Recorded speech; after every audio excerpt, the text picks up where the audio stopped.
मा कर्म जन्म कथनी करता विचारू, आ सृष्टिमां तुज विना નથી કોઈ મારું। કોને કહું કઠણ યોગ તણો બળાપો,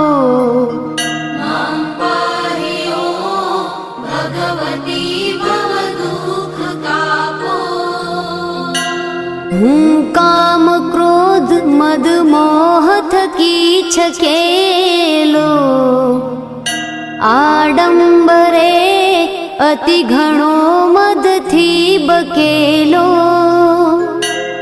દોષો થકી દૂષિત ના કરી માફ પાપો,